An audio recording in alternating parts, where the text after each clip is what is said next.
দর্শক, আজ আপনাদেরকে দেখাবো ইটালিয়ান ফিশ ব্রাঞ্জিনা কীভাবে আপনারা ফ্রাই করে খাবেন। ব্রাঞ্জিনা প্রথমে বলে রাখছি, ব্রাঞ্জিনাটা কিন্তু একটু বেশি আইস, কিন্তু আইসটা ছাড়াতে হবে। ইটালিয়ানরা আইসটা সহই ভেজে তারপরে খেয়ে ফেলেন বা ফর্ম করে খায়, তবে আমরা একটু ব্যতিক্রম, কারণ মাছের যদি এই লেভেলটা এই মাছের এই চামড়াটা যদি না থাকে তাহলে আমরা স্বাদ পাই না, ভিটামিন থেকে চলে যায়। সুতরাং আপনারা একটু কষ্ট হলেও মাছটার ভিটামিন রাখার জন্য বা প্রোটিন রাখার জন্য আপনারা এই মাছটার আইসটা একটু কষ্ট হলেও ছাড়িয়ে নেবেন এবং এভাবে পরিষ্কার করে আপনারা মাছটা ম্যারিনেট করে নেবেন। বিভিন্ন মশলা দিয়ে আপনারা জানেন, বিভিন্ন মশলা পেঁয়াজ বাটা, রসুন বাটা, ধনিয়া, জিরা এবং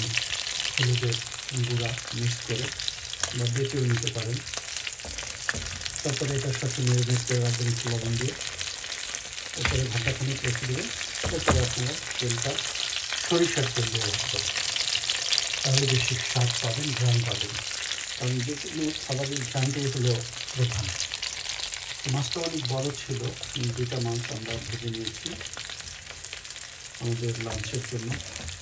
হয়তো সালাদ থাকবে, আপনারা থাকবে, রাইসও থাকতে পারে।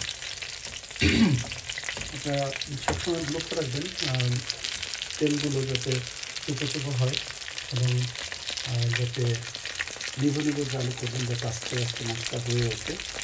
কারণ যদি আপনারা একাত্তর জোরে জাল দিতে থাকেন, জালটা বাড়িয়ে দেন, তাহলে কিন্তু মাছটা পুড়ে যাবে, সিদ্ধ হবে না। তো এই জন্য মাছটা সিদ্ধ করতে আপনারা আস্তে আস্তে জালটা জ্বালাবেন, যাতে মাছটা আস্তে আস্তে করে সিদ্ধ হয়ে যায় এবং ভাজা হয়ে যায়। এইভাবে আপনারা কিন্তু মাছটা ব্রাঞ্জিনা মাছটা কিন্তু খেতে পারেন। এবং ইটালিয়ান আরেকটা মাছ হচ্ছে পোড়াটা, সেটাও কিন্তু একই লেভেলের। কিংবা যে কোনো মাছ আপনারা যদি একদম ফ্রেশ মাছ থাকে তাহলে এইভাবে আপনারা গ্রিল করে খেতে পারেন, আবার ফ্রাই করে খেতে পারেন বা বিভিন্নভাবে খেতে পারেন।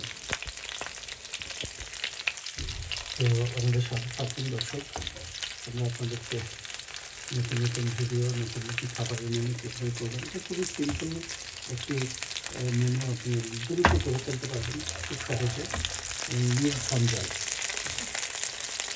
আপনারা দেখুন কীভাবে আমরা ঘুরিয়ে ঘুরিয়ে মাছটাকে করছি, তেলটা যাতে সব খানে লেগে যায়। কিন্তু মাছটা মাঝখানে একটু ফিরে নেবেন, কারণ বড় তো ভিতরে মহলে ঢুকবে না, লবণ কিংবা মশলা ঢুকবে না। তো দেখলেন দর্শক, সবাইকে অনেক শুভেচ্ছা, আমাদের সাথে থাকবেন। আল্লাহ হাফেজ।